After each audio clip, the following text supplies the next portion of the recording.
نتغنى بحسنه أبدا دونه لا يروحنا حيث كنا حدث بنا ذكر ملكها الشوق كلنا نتمنى جماله لنرى هل تطيح العيش غير بعد الدماء نبذلها كالابتلاء حين يمتحنون بسخاء بجرعة بقوى لا يمين جهدها ولا تهن تستهين الخطوب عن جلد تلك تنال وهي تستهين أنا سودان أنا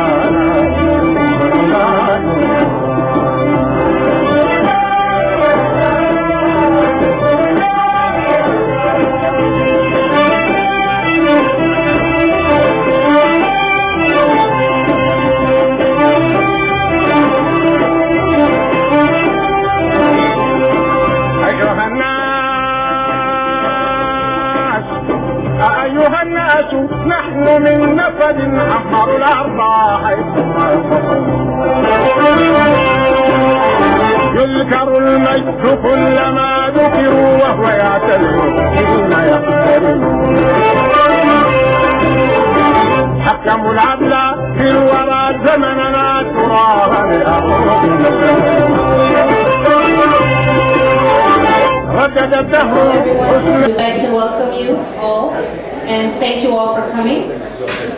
We'd like to especially welcome the Ambassador of Sudan, Mr. Zarrouk. His Excellency Mr. Zarrouk. And we'd also like to we'd like to thank our distinguished guests from the Vienna Eye Care Partners. Mrs. Elizabeth Spawin-Mika, Dr. Paul Spawin, and Dr. Hans-Jürgen Schimper. Thank you all for coming. Vielen Dank fürs Kommen. Ich darf das Ganze nochmal auf Deutsch machen. Wir wollen alle mal herzlich begrüßen für die Anwesenheit und alle Gäste, die es geschafft haben, herzukommen heute. Noch einmal vielen Dank an den sudanesischen Botschafter, Herrn Zarrouk. Vielen Dank auch an Vienna Eye Care Partners, Frau Magister Elisabeth Spannenden-Mika, Herrn Dr. Paul Spannenden und Herrn Dr. Hans-Jürgen Schimper. Danke fürs Kommen. This event also takes place under the auspices of Mr. George Alaba. Here.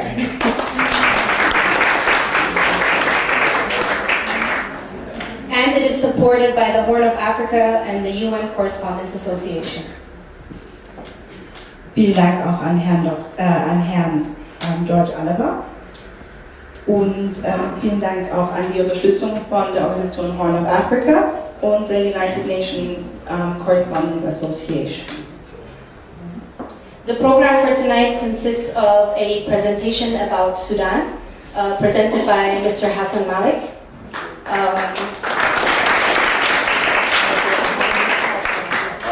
Followed by an introductory presentation by Dr. Spawin about their aid work, the aid work of Vienna Eye Care Partners.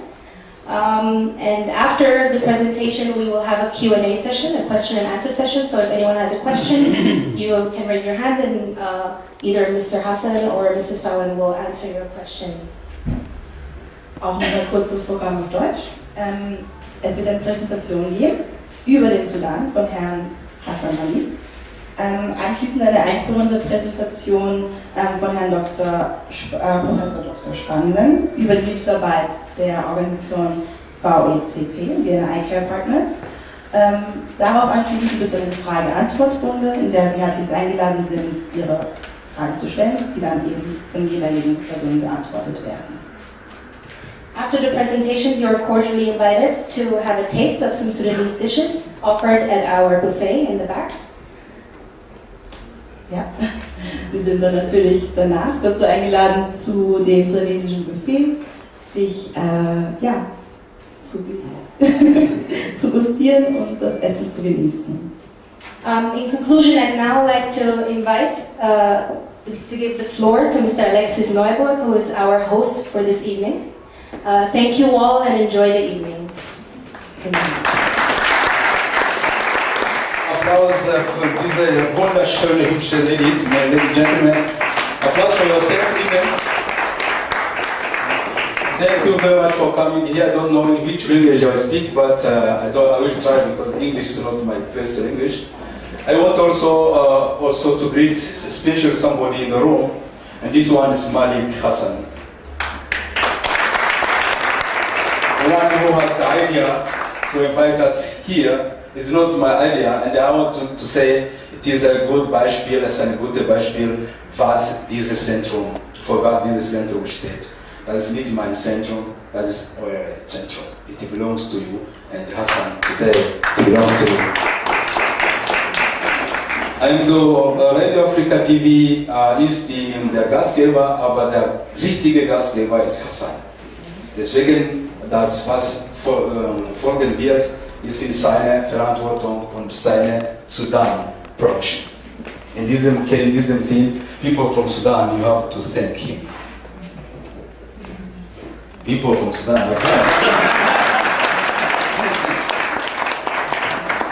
Warum sage ich das da? Wir sind hier in Österreich, wir sind im Ausland. Und wenn einer von uns sagt, okay, my land, my country, das ist very, very important. And that is the ambassadors of our country, our Africa. And you, everybody among you, you are supposed, and you are doing it, I suppose. But now this platform, it is a new platform that you have to beat. Then people come here, they get from Radio Africa also coverage support. And this program will come in our TV, our newspaper, everywhere, so that a good cooperation can happen between Radio Africa and the diaspora. Meine lieben Damen und Herren, wir sind hier seit 25. Es ist ein großes Projekt, das für uns sehr, sehr teuer ist. Wir haben das aber in Kauf genommen für 3 Reasons. Und erlaubt mir in 3 Minuten diese 3 Reasons to explain it. I try to do it in English, although my English bad is so that I can catch almost everybody. We are celebrating next year 20 years Radio Africa. In March, to be 21st, we are celebrating 20 years. In these 20 years, I have been thinking what is 19 years and what will be the following 20 years. In the first time, was activists, was defending human rights. Remember, you were in the time was here, everybody treating us as a drug dealer. We have been fighting against these things. But now, 20 years, we are no more fighting for that. We have Alaba. Yeah? No more this. We have Hassan. We are here and we are no more victims. The time is now to make public what we are doing. There is a reason why I take this place. The first objective is the people sitting in this car outside. You are almost here. Please take your time to see every 30 seconds there are 100 cars there. In one car, 2 people. There is 200 people in 1 minute. Let's say in 1 hour, there's 2,000 people. Let's say in one week, there are more than 15,000 people. In 1 month, it is 500,000 people. Nobody has had such public for everything. They have also to learn what is Africa. What you are saying will be on 26th of this month. I will put here in this window a very, very big screen. And this screen, we have to bring the information outside. If you have news like this one, you need to spend it. There are 1 million people who will see your information. But if we are walking like this, we are only 100 people. We want to break this kind of pair communication. Because we make a conference, we are 100 and we are happy. Yeah, it was a very fantastic advertising program. But we are 150. But now we offer you 1 million people outside. And for this action, I need everybody of you to be a partner of this program. I invite everybody of you to support me for this program, to support Really Africa. That's the first one. The second thing that here happened, you have seen a shop there. People who think, I have something who can make Africa proud and it can be sold. You bring this thing here, there are ladies who are selling for them, and you come one later, 2 months, and you collect your money. So, but also we have an Africa shop. Last month, we sold about 2,000 people for 3 organizations who brought Mourinho and the Sennar and the clothes. And you have a shop, you cannot get this money. So, and it is a place also for our painting people. They are coming here, they are doing things, and everybody who is coming here is asking and connecting. The third one is this hall, it is yours. Everybody can organize like he wants. And there is a reason why I stop now. I don't want to talk too much. I'm here for contact. I will be happy if one of you today comes, Alexis, I want to be partner of AfriPort. We celebrate together 26th of May, of January, this info screen. It will be the first one in the city. We have only in the Uber and somewhere, but African info screen. It is the first time. And thank you very much, Hassan Malik.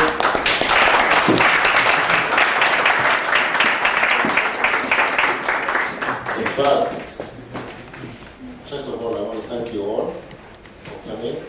I have a presentation for 10 minutes.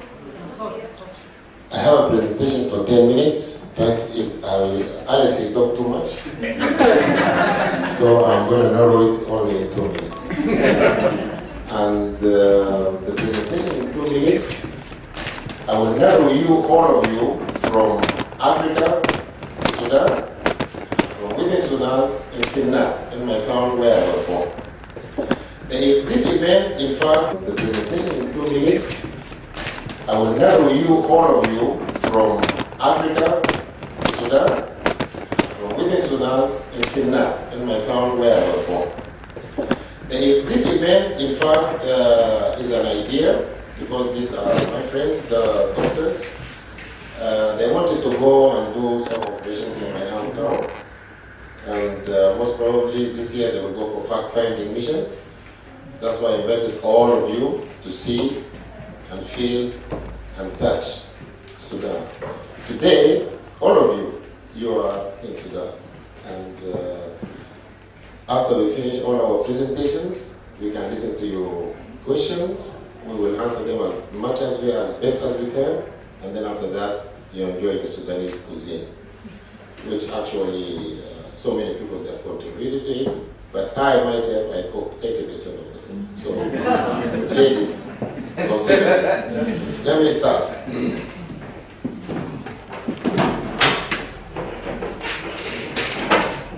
In fact, I'm just really narrowing the things to Sudan and then to Sennar.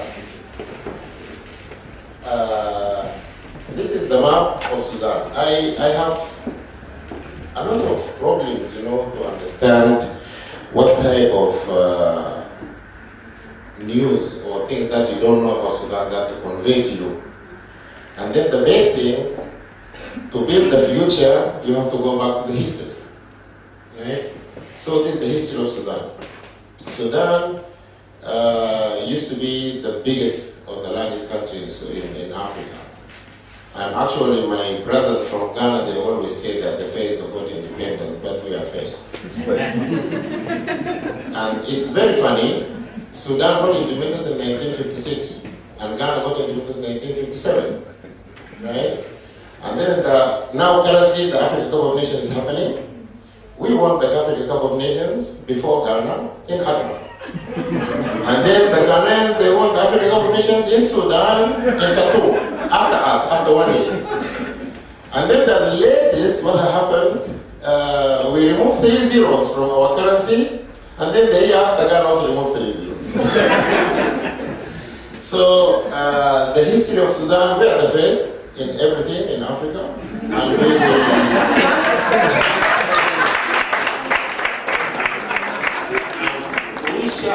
We shall remain the first. In my presentation, it will be about the history of the black people on earth. It's the first dynasty. I narrow it also to where I came from. Yeah? And this is the map of Sudan. And the second one is the recent, I'm sorry, I don't have the pointer, but you can see from the gray area underneath. This is the 2005, the secessions. Oh, thanks. Yeah, here is the secession. From here it became Southern Sudan, is the youngest country. So whenever you talk about Africa, you can never isolate Sudan from Africa. In any terms, in any subject, Sudan should remain number 1 in Africa. Broadly speaking. So, this is the map of Sudan politically. Sudan is a country, all Africa is in Sudan. We have, if you can see, in Sudan you have, starting from here, Eritrea, you have Ethiopia, you see the borders, yeah? And then you have Kenya, and you have Uganda underneath, you have here Congo, you have Central Africa, you have Chad, you have Libya, you have Egypt. So Sudan is a multicultural, and this multicultural came from the borders of the country and then located where? In the center. And this is actually, these pictures I got them from my very good friend Andrea. She's sitting here. She knows Sudan better than I.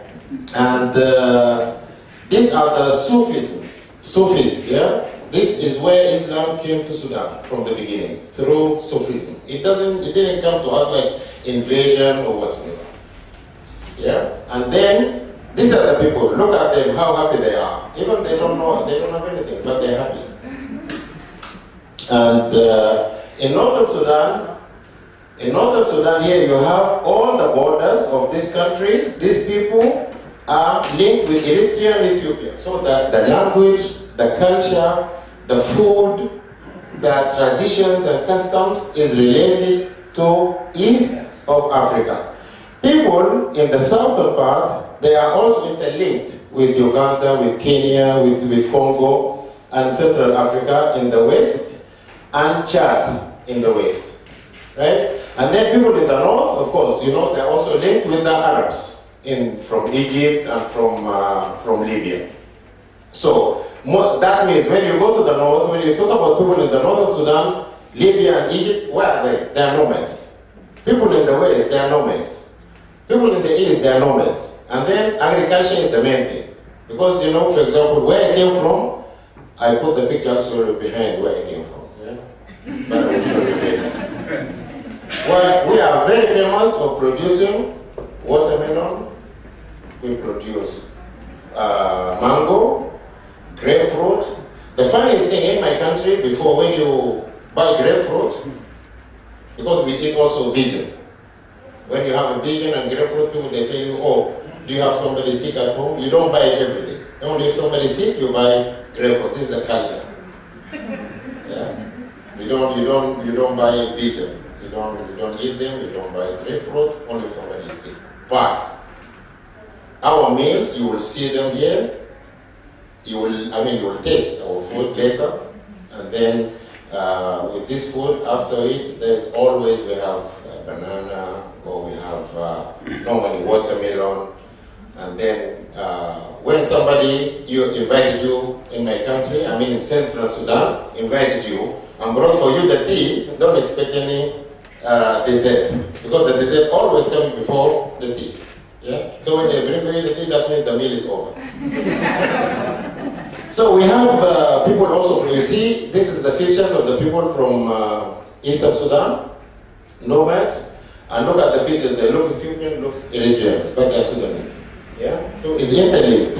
And then from in the north, This is a cemetery. Yeah, and this is very old cemetery. Because actually even the pyramids in Sudan, in Egypt, currently everybody wants to visit them, it's in northern Sudan. Starting just from northern Khartoum, we have a small of them. All the pyramids you see in Egypt, we have, number-wise, we have much more than what they have in Egypt, in northern Sudan. Right? These are the Nubian dynasty in Sudan. And actually it's known to be also the Christian dynasty, where in my presentation I will reflect to you how affected our culture. Yeah? Up to now, until tomorrow. And then we have the people from the Nuba Mountains. So the Nuba Mountains, these people is a typical African tradition. You see how they, braid their hair, and this what you see here, this is wrestling.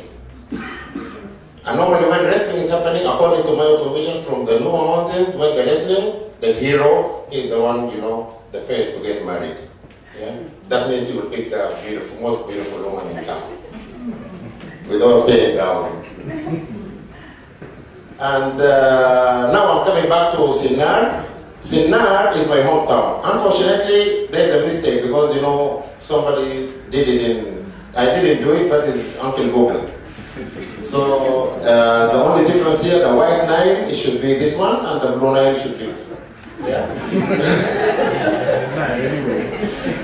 Exactly, yeah. So this actually started in Sennar dynasty. It started to do what? To remove the Christian dynasty in northern Sudan, yeah, where they call it Alawa and Magara kingdom, or both kingdoms. They were Christian, pure Christian dynasty.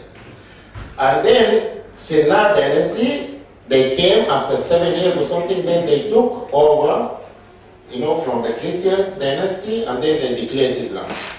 Then it became the first Islamic dynasty in current Sudan, what you see. And then when you go in West Africa, it started with Darfur dynasty, yeah? And then at the same time, this is the period from here you can see from 1504 up to 1821. 1821 when the Turkish and the Egyptian and Turkish invaded Sudan, and then they took over. Yeah? Then they stopped the Sennar dynasty. And then you go from Darfur, then you go to Wadai. It's still Wadai and Darfur is still in current Darfur now. These dynasties. Yeah? They were big time, governors, depending on the leader of the tribe. So when the leader say left, all tribe go left. You go right, you go right. And then who profited out of that is the colonization, profited out of that. And then they manage people through this, this share, or you call them the leaders. Yeah? And then you go again here. This is Borno, Lake Chad. Borno is my original tribe. Where I came from is Borno. Yeah, this is the tribe, came from Lake Chad. And of course, this coincided with Ghana and they call him Accra. Because Accra or Ghana, one of them is originally Arabic or Islamic name. And then you have Kano. Kano is Nigeria now, and Katsina and Zaria. This now is the Borno state in northern Nigeria. So all these dynasties, they were, during this period, they were running the show in Africa, right? Unfortunately, all these dynasties, they have never contributed to the slave trade. When they started working in the slave trade, then this is their downfall. By that time, they had just come to finish. To the end, when they start, trading with the slaves, right? And so forth. So this is my town where I was born, personally. And in my town, we have the oldest dam. Am I getting wrong, right? We have the oldest dam in Africa. This dam is done by the British to irrigate a Jazeera project, right? And this Jazeera project, what the British did there for this project is to feed the whole military, the British military, or what do you call it, the Queen military all over the world from this one. That's why they built this dam. And what they used, Here they used to sawing the wood. Till now, we have some people in my region, they're still doing that when they cut the whole tree. Yeah, because we don't have this new technology, right? And then this dam. This dam, when they started in 1916, and they stopped during the First World War, and then they continued and finished in 1922, right?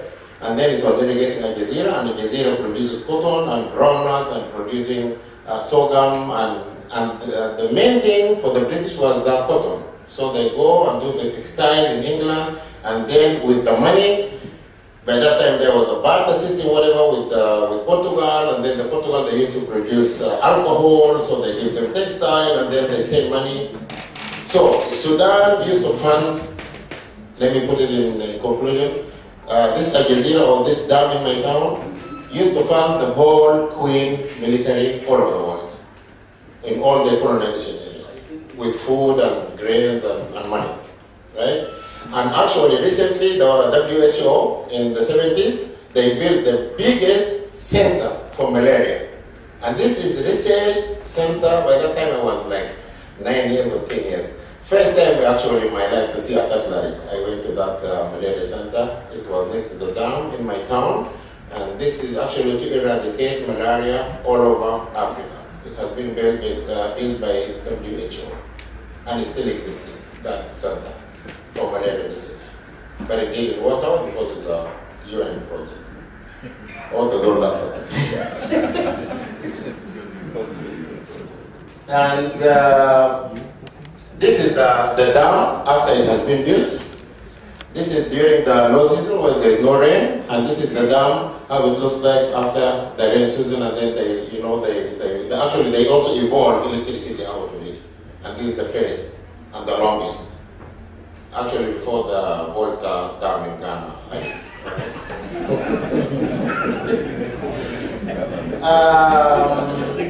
This slide is actually about the Christian dynasty in northern Sudan.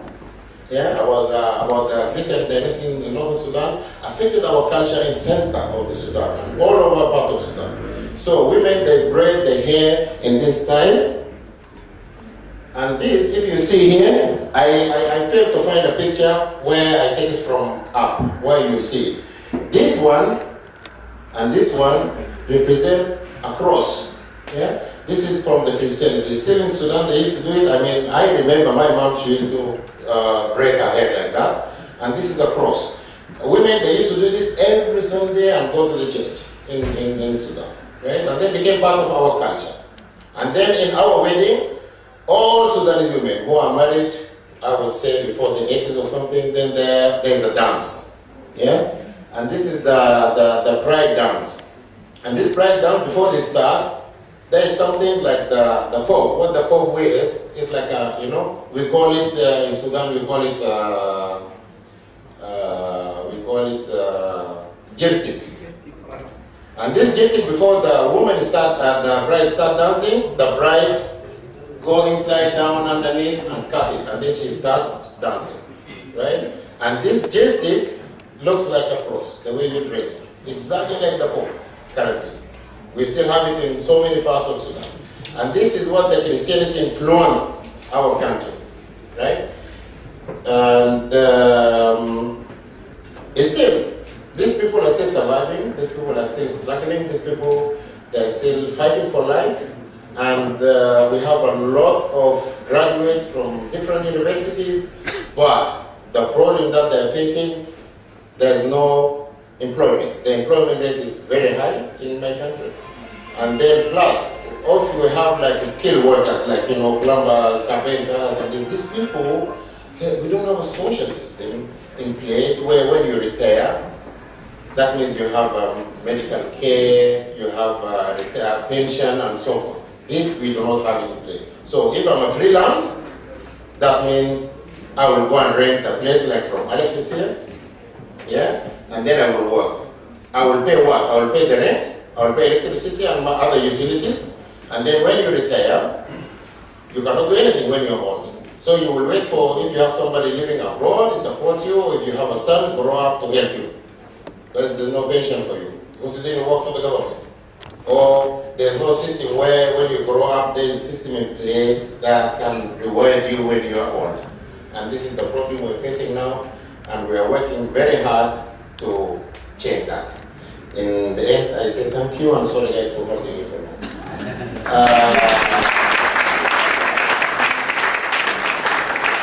I would like to present Professor Spawn for his presentation.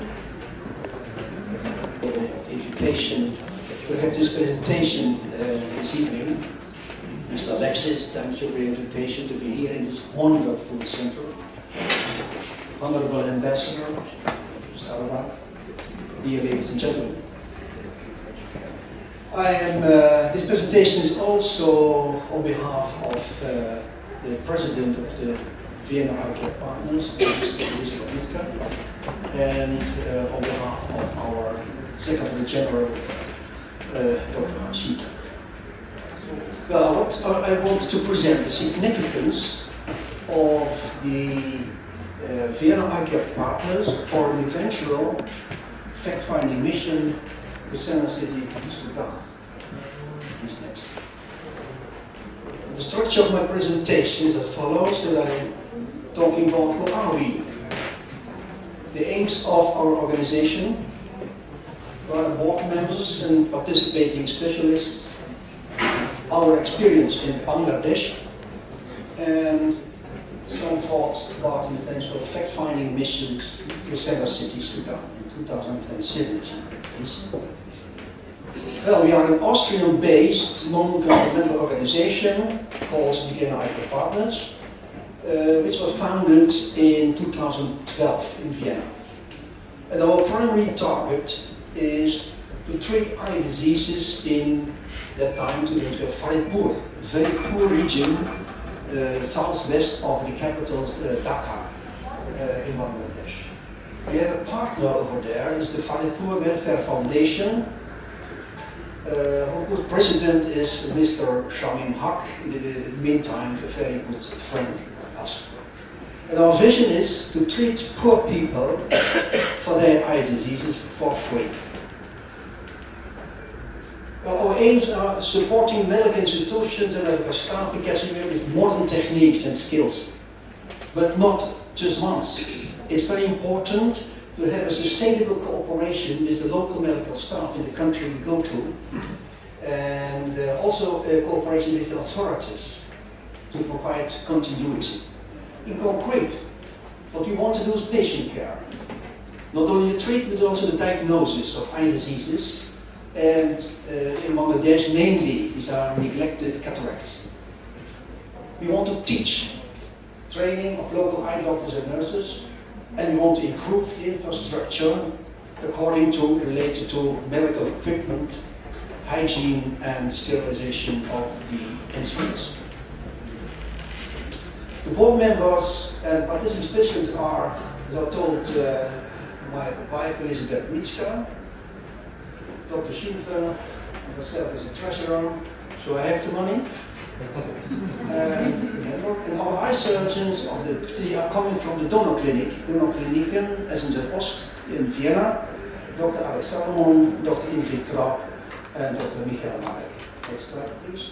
And our experience in Bangladesh from 2012 to 2015 is as follows.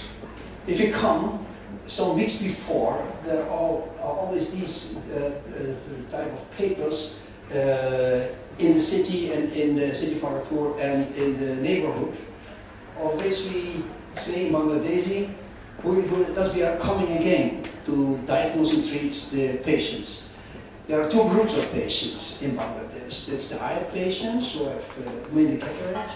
I myself am a plastic surgeon and I'm treating congenital malformations and burns. There are very many burns and burn contractures in Bangladesh, and maybe in Sudan, this may be as well. But our focus now at the moment are the eye diseases. Next slide, please. This is a picture of the selection of the patients. The first day we come, many people come, and we have to have a triage. So to look who can be operated and who can be not. That is always very difficult for us, because we have to reject some people who could have an operation, but we don't have the capacity, not always the capacity. And here you see the local doctors just diagnosing, judging the patients. The local doctors in front and behind. And I think this is a very important thing in our vision, in our philosophy, that we respect the knowledge and the skills of the local doctors. And what we do is to tell them about maybe the new skills and the new technologies. It's okay. So, as I said, diagnosis and consultation. It is not always that we are going to operate. It's very important to look at the patients and to decide what do they have, or which type of eye disease. Sometimes you can't operate. Trachoma should be treated different as a cataract. So this selection is very important at the beginning. This is our Dr. Alaba, looking at his patients who has a cataract. Yes. And you see here a very typical grey lens who has to be removed and to be replaced by a new lens. Next, please. This is the surgery after the diagnosis. Many people come to surgery. And also here you see on one side the local eye doctor. On this side and in the same operating room, our doctor is the operating hospital operating his patients. And they can talk to each other and they can look at each other. So they are telling each other about their own experiences in the discipline of eye surgery. This is Dr. Michael Marek, and you see a very interested assistant looking at the operation. We brought to Bangladesh 2 slit lamps and 1 operation microscope. In the meantime, we have a polyclinic, eye polyclinic there. Okay. And this is the day after. There's a row of patients who have had operations the day before, and the nurse is taking off the bandages, the doctor looking at the results. And you can imagine that for the people, next slide please, after the bandages come off, they can see. And this is impressive, even for us, if we see all these happy patients who haven't seen for years, sitting at home, cannot work, cannot take care of their families. Interventions in these 4 years, 650 cataract operations. This means yearly, we are operating 10 days. We are there 10 days, operating 8 days. So 20 a day is possible. The workload is more. It's not just the operation time, it's also consultation and the aftercare. And per doctor, we have 110 hours working from 8 in the morning till 8 in the evening. The problems we encountered in Bangladesh are large number of patients in complex pathology. Sometimes different as we encounter here in Europe. Then the communication, the language, very difficult in Bangladesh.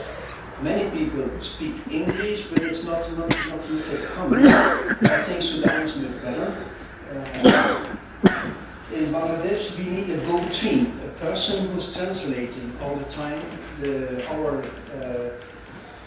words into Bangladeshi.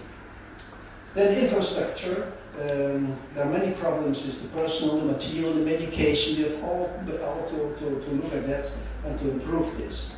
And then the geographical points, the roads and the distances and the transport. People are coming from far, far away, sometimes traveling 24 hours. And so this is not very easy working in these countries. Yes, next time. You see here, we have to do as a doctor the technical things. You've got someone repairing the microscope. There's no technician. And there's one of the problems as well. If you have your equipment there are no technicians to repair. So you have to do it yourself. Here you see the sister is ironing the operating suit on the operating table. So, and this is the operating room, so it's sitting around quite a lot of stuff which you won't see in Vienna. Our operating room. Yes. And this is how it should be in the future, working together. With Dr. Alaba here, and this is the team in the hospital. and they have to take over in the long run all these operations and the new techniques. Yes. Well, very short, very briefly. If we are going to do a fact-finding mission in Sennar City, then we have to talk about it already. On the 4th of October in the Vienna International Center, hosted by Mr. Malik. In the meantime, we have an expert group with the local participants in Sudan. I'm very happy to know Dr. Bidani just by email to know, but I hope to encounter him, to meet him another time. And the Al-Haroush Al-Kabir organization, Mr. Said Osman, and from Austria, the group, the members of the group of the Vienna Eye Doctors. And what I heard until now is that in Sennar City there's a high incidence of blindness due to neglected cataract, glaucoma, and AIDS-related macular degeneration. So also there's lack of manpower, knowledge, healthcare infrastructure, and finances for the poor people. Next one. So if we go to Sennar City for a fact-finding mission with the BCP, then we have to have answers on these questions. And in the meantime, we got some answers from Mr. Hassan Malik and from Dr. Medani. The medical manpower, how many doctors are there, the quality and the quality of hospital buildings, functioning equipment, availability of all supporting departments, financial resources, the regional infrastructure, how they are paying travel and to remote areas, nutrition, clean water, hygiene, all but very important here, does the government recognize the impact for social, economic development in treating eye disease? I told you, people are sitting at home here for years because they can't see and can't work. They can't take care of their families. If you let them see with one eye, you can take part of the society again. And the government should realize this and support these projects. There are some practical things, travel, transport, so we can discuss this organization, Mr. Malik. It's very important, safety. And for us, we need an invitation letter. We've always an invitation from a partner abroad to warrant a good project. Yes. And then the last one, if we come to a cooperation, we need a very well-defined memorandum of understanding, and this could be a Vienna Eye partners, but considering that we can give teaching, we can give patient care, and the organization on the other hand wants to have us, then there's cooperation possible in the following fields: eye surgery related to blindness, due to cataract, cooperation with local eye surgeons, teaching, training, and exchange of knowledge. It's not that we go there and teach them, we have to exchange the knowledge, vice versa. Acquiring modern equipment, in future, development of research. Research is very important for development, so we have to develop these research facilities in order to enhance scientific knowledge. And this is the sustainability. If we do such a project, this will be a cooperation for at least 5 years, based upon a concrete plan and an annual report by that. Thank you for your kind attention.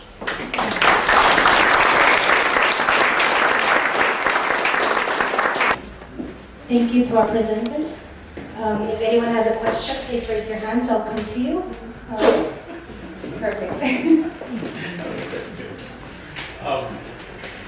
I have a comments to question. I enjoy.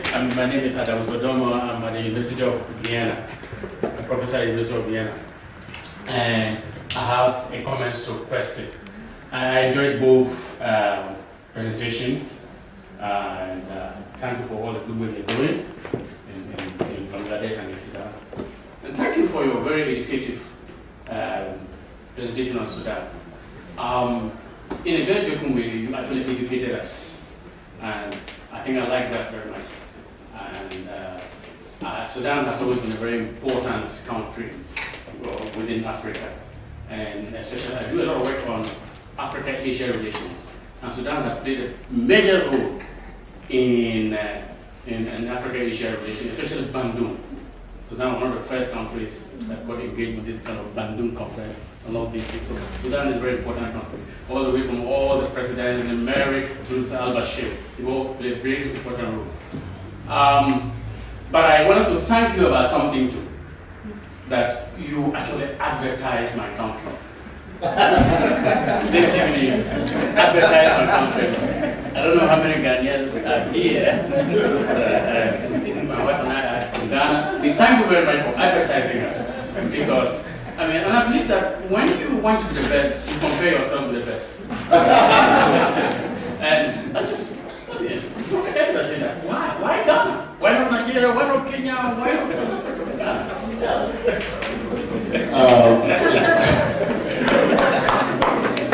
Thank you, Professor, for the question. Ghana, actually, my best friends in town are Ghanaians. I know Nigerians, I know Namibians, I know South Africans. And actually, we have a lady here, she's from Lesotho. She's here. And we have a lady there, she's my colleague. She's from Cote d'Ivoire, half. And the other half, I mean, the best half is from Cote d'Ivoire, and the other struggling half is from Benin. In fact, why I'm comparing Ghana, because you know I'm a listener of a news listener. I'm following the whole international whatever is happening, and then whenever I hear something about Africa, they always put Ghana first. And this is not true. That's why I mentioned the dates, I mentioned everything because of that. Because Sudan was first. And Ghana come first. And Ghana actually they're leading now. Do we have any further questions? Anyone? I think that? Okay. Yeah, that was, yeah, both presentations were excellent. But my question goes to Dr. Yeah, it was Professor. Anyway, he's also a medical doctor, right? So, okay. But you're doing a very good job in Bangladesh, and then you are planning to go to Sudan. I just wanted to know, are these the only areas you are going to work in, or you will be open to going to other places? Because in my country, we also have a lot of people with eye problems in the northern part of Ghana, where I come from. And people really need this kind of help as well. So I just wanted to know whether you have in mind to go to other countries, and whether we can help to introduce you to our part of the world too in future. Okay. Maybe I can answer you. We are a very small organization, you have seen, and we do not plan to extend our activities to other countries. It's sometimes it's dependent of the partner we can find in the country, because we don't think that we go to one country and we are operating and we know what is to do. The question has to come from the country itself and from the medical staff from the country itself, I think. And we are only 5 people. It's not possible to serve Africa. Okay, thank you. At least you're doing something good. Ask our distinguished guests to open the buffet. Before we do that, I would also like to thank Mr. Wolf-Sinenberg for his attendance. He is also a dentist who will be joining them on this project. I would also like to thank Professor. He's a professor at the Department of Africa Studies. So thank you all for your attendance, and Mr. Makonnen from the Ethiopian Airlines as well. Oh, you have a question, great, okay. A late decision. I would like to thank all of you for the pro bono job you are doing for Africa and other developing countries. I find it very interesting that you can find the time to work for people for free. I know what this costs when you go to an eye doctor here in Austria. It costs a lot of money. Because I always think about your safety. What are the legal implications, assuming you make a mistake? How are these countries welcoming to you, or is there a way you think other organizations can help you regarding the legal aspect? Thank you.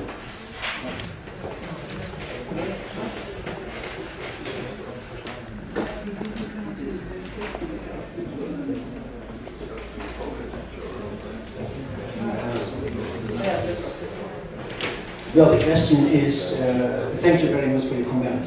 The question is how it is about legal, if there's a complication about the legal side of our project. And Dr. Hassan, the lawyer, expert is your field. What do you think if something happens in such a country and you're traveling around the world doing your profession already and afterwards? So if there are some problems with the industries, that how do you manage the complication in a legal way, or the insurance conditions?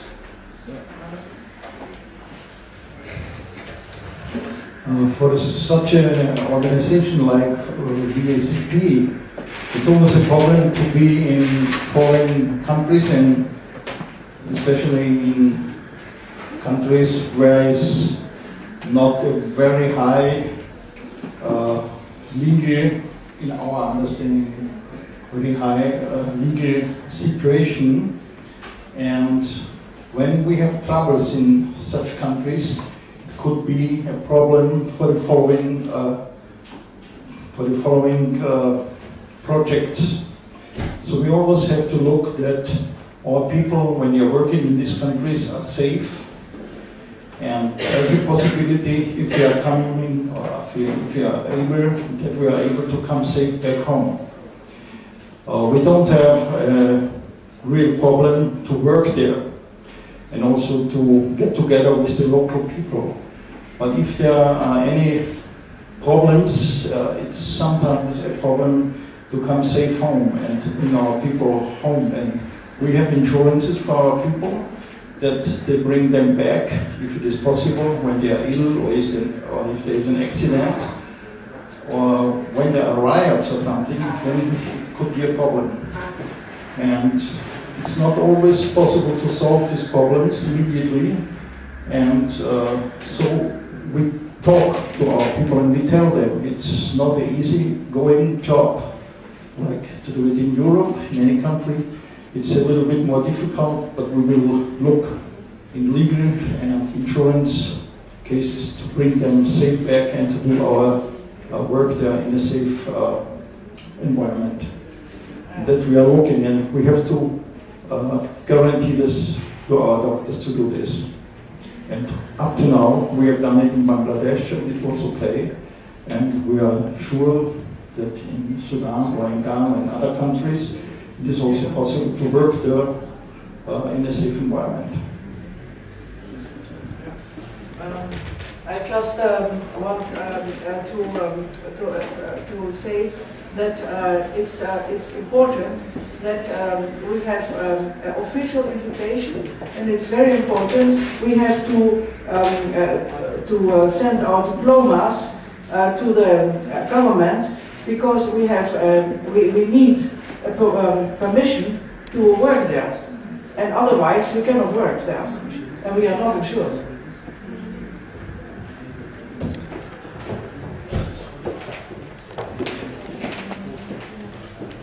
The only information that I think is missing here is also how can people support you financially with resources? because you are doing a good job for the whole world. Because I am the treasurer of the platform, I can answer this. Well, we have a website and we have a brochure in which we present our aims, and you can look at it. I presented it www.vecp.org, and you can find all the information, also the bank account.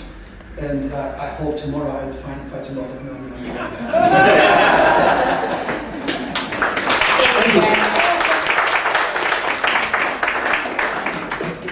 Do we have any more, or that's it? Okay. All right. Thank you so much again, everyone. If you are ready, you can open the buffet now. Thank you. Enjoy your evening.